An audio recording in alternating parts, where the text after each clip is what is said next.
할렐루야. 주 예수님 은혜 안에서 평안하셨습니까? 오늘은요, 구약성경 출애굽기 14장에서부터 16장까지 말씀을 보시겠습니다. 먼저 출애굽기 14장에 대한 말씀인데요. 여기에서는 홍해의 기적과 승리를 말씀하고 있습니다. 출애굽으로 일단 이스라엘은 해방되었는데요.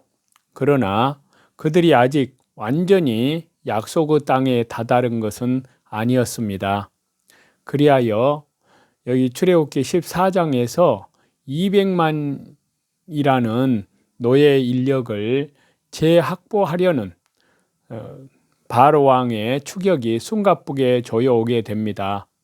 그러나 하나님의 백성을 다시 노예화하려는 세속 권력의 의지는 홍해 사건이라는 웅대한 그 하나님의 심판, 하나님의 기적을 통하여 저지를 당합니다. 먼저 세부적으로 말씀을 드리면요, 1절부터 9절까지는 바로 왕의 추격을 보여주고요. 그러나 하나님은 이를 미리 아시고 이미 그 대응책으로 홍해의 기적을 예비하시고 일반 세상 전술과는 달리 바닷가에 배수진을 치게 하셨음도 보여주고 있습니다. 그 다음에 10절부터 14절까지인데요. 여기에서는 하나님의 살아계심, 하나님의 존재와 하나님의 능력을 미처 확신하지 못하고 당장 눈에 보이는 바로 왕의 추격에 당황해하는 백성들의 모습을 비춰주고 있습니다. 그러나 15절부터 31절은 이스라엘에게는 홍해가 초자연적으로 갈라지는 역사가, 애굽 바로에게는 졸지에 물에 수장을 당하는 역사가 실행되는 모습을 보여주고 있습니다. 그리고 이로 인해서 믿음의 각성을 얻은 백성들의 모습을 보여주는데요.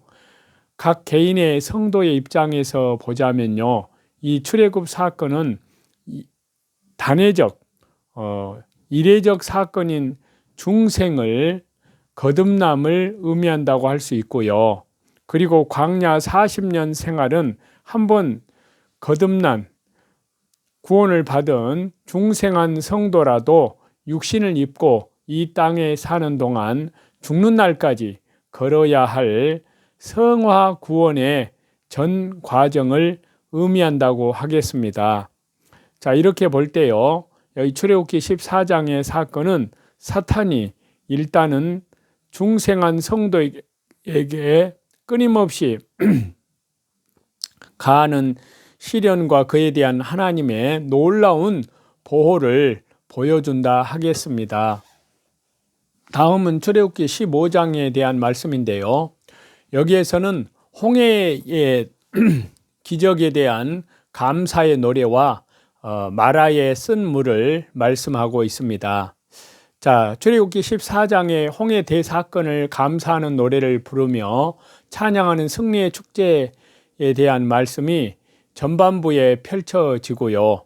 그러나 곧 이어서 첫 6월절 홍해 대사건 같은 대사건을 체험한 이스라엘 민족이 3일간의 물이 없는 고생을 참지 못하여 모세를 원망하고 하나님까지 원망하는 우울한 그 말씀이 후반부 22절부터 27절에 연결이 됩니다. 물론 3일간 물을 얻지 못한 고통을, 그 고난을 결코 과소평가할 수는 없을 것입니다. 그러나 그들은 원망하기에 앞서 이보다 더 큰 일도 해결해 주신 하나님께 먼저 간구하는, 간절히 기도하는 성숙한 신앙의 인격을 가져야만 했을 것입니다. 어쨌든 여기 출애굽기 15장은요, 이러한 극명한 대조를 이루는 두 사건이 이 출애굽기 15장에 연결이 되어서 출애굽 시대는 물론 전 모든 시대의 구원 역사에 걸쳐서 나타나는 한 패턴을 저와 여러분에게 보여준다 할 수 있습니다. 백성들을 사랑하시며 보호하시는 하나님의 일관성, 신실성에 대비되는 백성들의 변덕과 온망에 조화롭지 못한 부조화가 바로 그것입니다. 하나님께서는 이러한 부조화에도 불구하시고 끝없이 참으시는 사랑으로 묵묵히 구원의 역사를 진행시키십니다. 다음은 출애굽기 16장인데요. 여기에서는 만나의 시작과 관련 규례를 말씀하고 있습니다.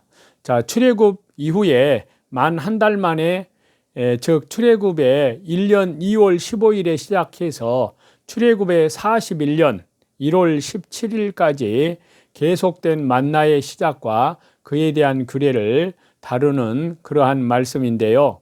먼저 세부적으로 말씀드리면 1절부터 12절까지는 굶주린 백성의 온망과 그에 대한 하나님의 응답을 보여주고요. 그 다음에 13절부터 36절은 하나님의 응답의 성취로 만나와 메추라기가 하늘에서 하나님께서 내림을 보여주면서 특히 만나를 중심으로 한 규례가 주어집니다.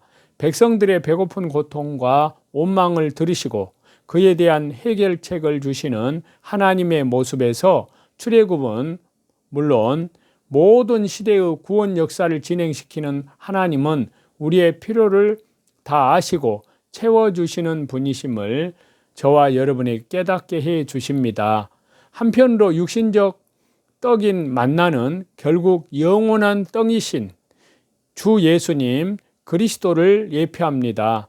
또한 거친 인생살이 나그네 길을 상징하는 광야 40년 생활에서 만나가 날마다 내리고 그 만나에 의해서 생명을 유지하는 것은 결국 저와 여러분 우리 성도가 이 땅에서 사는 동안도 매일 날마다 예수님을 지속적으로 의지하여야만 생명을 유지하여 결국 구원 역사의 구속사의 목적지인 언약된 천국에 들어갈 수 있음을 저와 여러분에게 보여주고 있습니다. 오늘 본문으로 선택한 말씀은요. 구약성경 출애굽기 16장 1절에서부터 20절까지 말씀입니다. 먼저 보시겠습니다. 이스라엘 자손의 온 회중이 엘림에서 떠나 엘림과 시내산 사이에 있는 신광야에 이르니 애굽에서 나온 후 둘째 달 15일이라. 이스라엘 자손 온 회중이 그 광야에서 모세와 아론을 원망하여 이스라엘 자손이 그들에게 이르되 우리가 애굽 땅에서 고기 가마 곁에 앉아 있던 때와 떡을 배불리 먹던 때에 여호와 하나님의 손에 죽었더라면 좋았을 것을 너희가 이 광야로 우리를 인도해 내어 이 온 회중이 줄여 죽게 하는도다. 19절 20절입니다.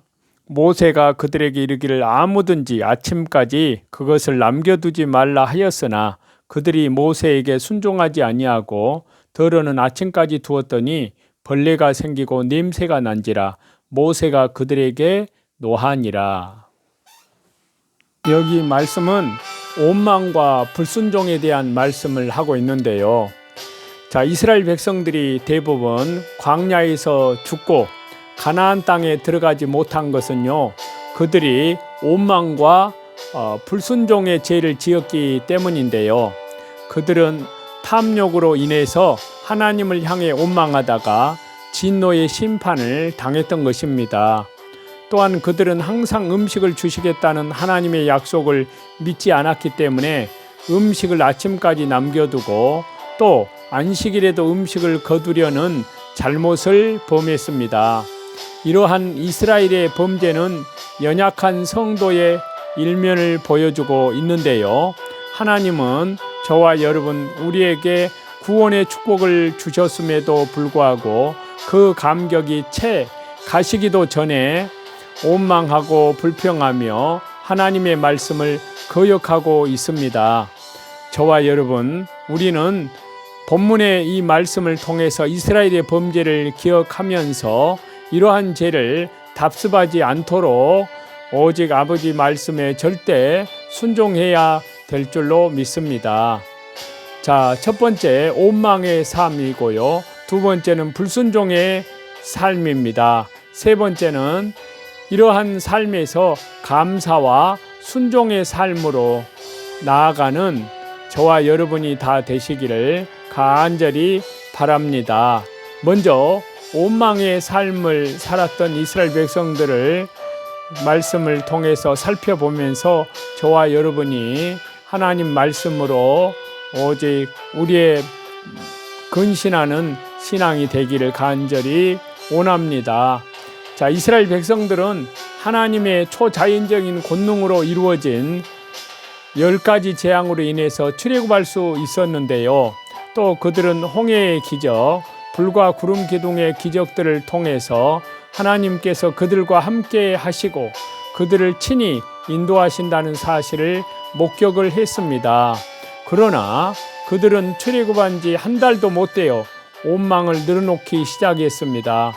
원망이라는 말은요, 고집세다라는 뜻에서 유래한 말인데요. 그렇기 때문에 이것은 고집스럽게 불평하는 것을 의미한다고 할 수 있는데요. 그들은 하나님께서 택하신 지도자들과 권위에 반대하여 중얼거리는 음성으로 적대적인 불만을 터뜨렸습니다.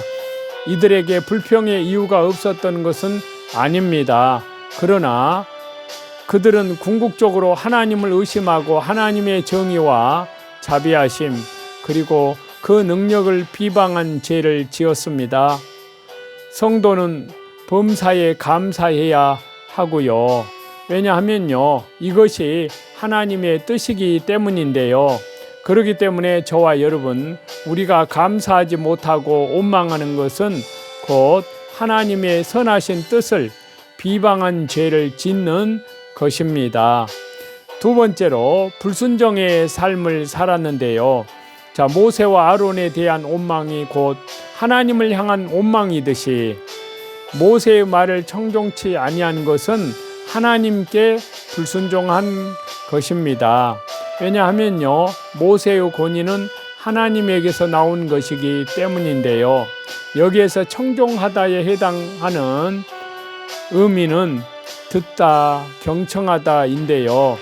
그런데 이것은 단순히 감각적인 들음뿐만이 아니라 순종하다, 복종하다에서 보여지는 바와 같이 구체적인 행동이 함께하는 들음을 의미한다고 할 수 있고요. 말씀을 듣고서 행치 않는 자는 모래 위에 집을 짓는 어리석은 자와 같습니다. 저와 여러분, 우리는 말씀을 많이 듣습니다. 여러 유튜브 채널에서 그런 말씀들을 너무나 많이 듣고 있습니다. 그러나 그 듣는 말씀 중에 실천하는 말씀은 얼마나 될까요? 듣기만 하고 행하지 않는다면 저와 여러분, 우리는 이스라엘 백성들과 같은 불순종의 죄를 짓고 있는 것이 됩니다. 자, 이제 원망의 삶, 불순종의 삶에서 감사와 순종의 삶으로 저와 여러분이 말씀과 성령으로 주 예수 그리스도 은혜 안에서 변화되는 삶이 되어지시기를 간절히 축원합니다. 자, 감사와 순종의 삶, 광야에서 이스라엘 백성들의 삶은 원망과 불순종으로 가득했다고 해도 과언이 아닐 정도로 어두운 것이었는데요. 저와 여러분, 우리들의 삶은 어느 쪽일까요? 눈앞의 현실만 바라보고 원망과 불평만 일삼은 적은 없는지, 또 작은 고난 때문에 내게 향한 하나님의 뜻을 거역하지는 않았는지, 감사로 제사를 드리는 자가 하나님을 영화롭게 한다고 말씀하셨는데, 감사하지 않는 것은 멸망당할 자의 특징이라고 할 수 있습니다. 또한 불순종의 역시 하나님의 진노를 불러일으키는 것인데요. 구약시대 때 사울은 불순종하였기 때문에 그 나라가 영원하지 못했습니다. 애굽에서 나온 자들 중에 20세 이상인 자는 순종치 아니한 죄로 약속의 땅에, 언약의 땅에 들어가지 못했습니다. 그렇기 때문에 순종이 제사보다 낫다는 그 교훈의 말씀을 저와 여러분이 반드시 기억해야 될 줄로 믿습니다. 저와 여러분, 우리의 삶 가운데도 원망의 요소는 언제든지 있습니다. 그러나 고난 속에 내재한 하나님의 뜻을 깨닫고 승리하는 삶을 사는 분이 있는 반면에 이를 원망하면서 불순종으로 자신의 삶을 파멸로 이끄는 자도 있습니다. 그렇다면 저와 여러분은 어느 쪽의 사람일까요? 저와 여러분이 살고 있는 지금 이 시대는 주 예수님의 재림의 때가 너무나 가까이 다가온 그런 시대에 저와 여러분이 살고 있음에 틀림없습니다.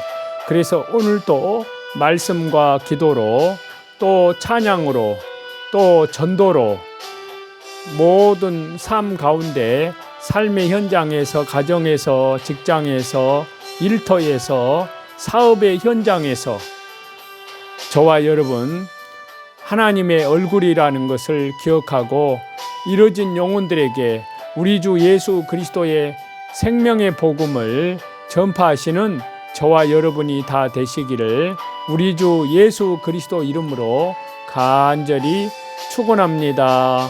감사합니다.